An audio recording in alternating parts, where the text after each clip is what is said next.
Vamos falar de subidas? Vamos! Pessoal, seguinte, hoje é segunda, estou começando aqui o meu treino de subida. Meu treino de subida é apenas 500 metros de desnível positivo hoje, tá? Eu estou fazendo, desde o dia 18, pelo menos, estou fazendo 500 metros de subida no mínimo. Estou no 12º dia dessa ofensiva aí, certo? Se a gente for pegar na literatura, nas revistas, etc, etc, uma planilha de corredor de montanha, não vai ter 12 dias de subida consecutiva com valor desse, certo? Certo. Por quê? Porque essas planilhas, essas literaturas são genéricas.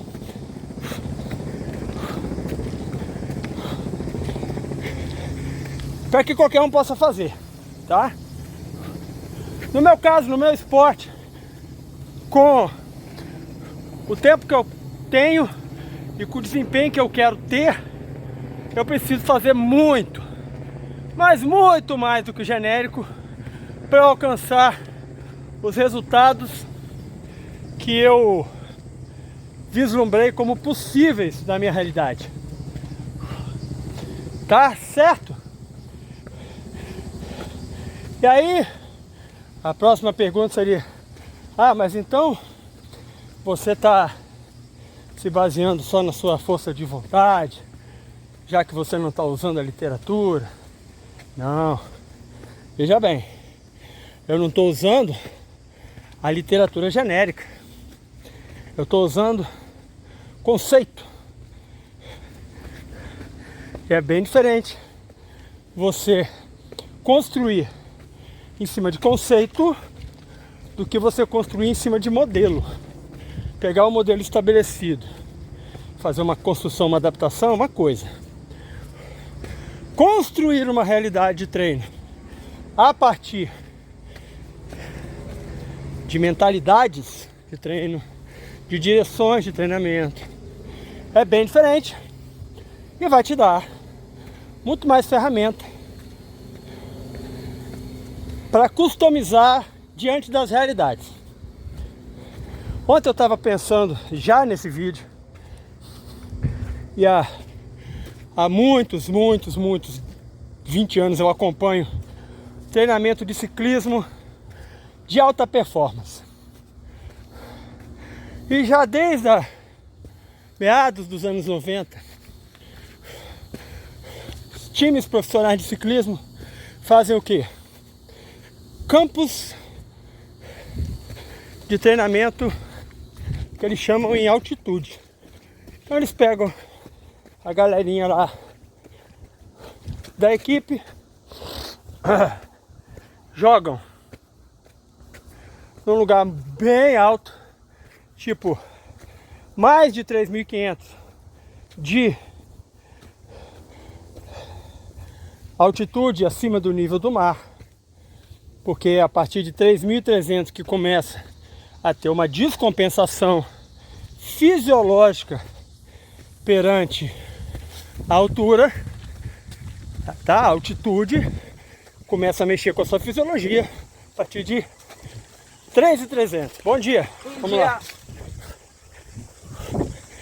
E aí, o que esses caras fazem na altitude? 15 dias, 18 dias, 20 dias de treinamento acima do nível fisiológico confortável referente à altitude. Mas não só isso, eles fazem um treinamento de base. Qual é o treinamento de base? Sessões de 5, 6 horas de treinamento contínuo em zona baixa de intensidade, perfazendo aí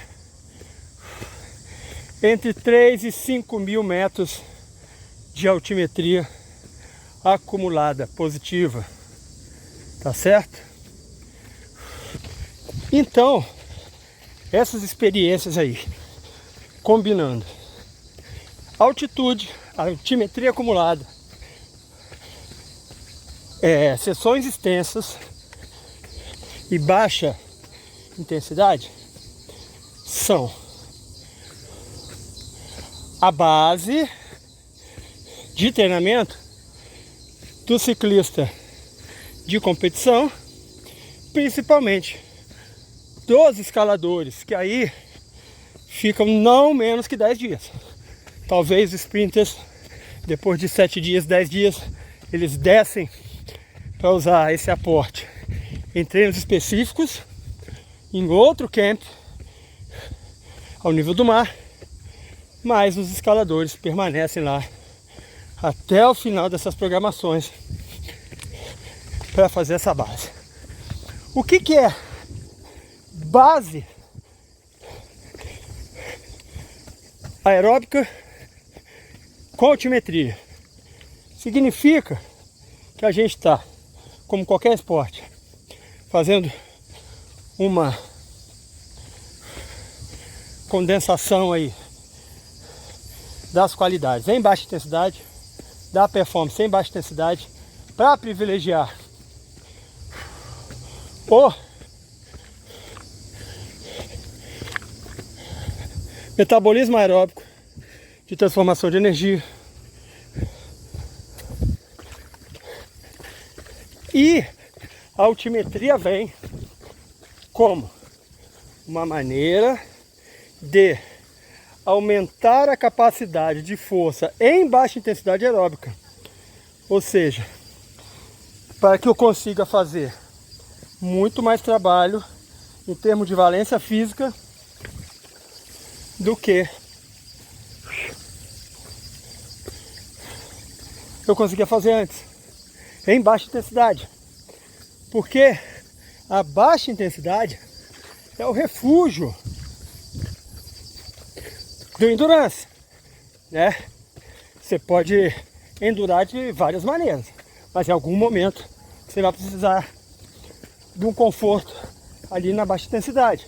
E aí você vai fazer isso em zona 2, tá? Sem perder tantos watts de potência para isso.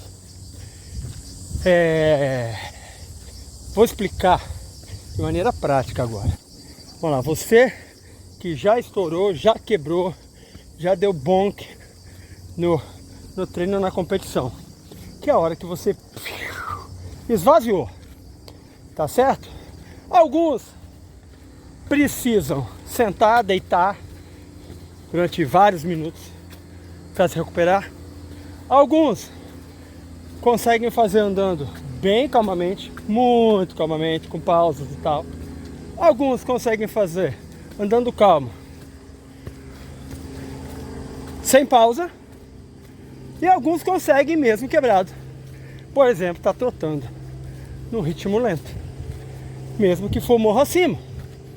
Esse é o refúgio da baixa intensidade.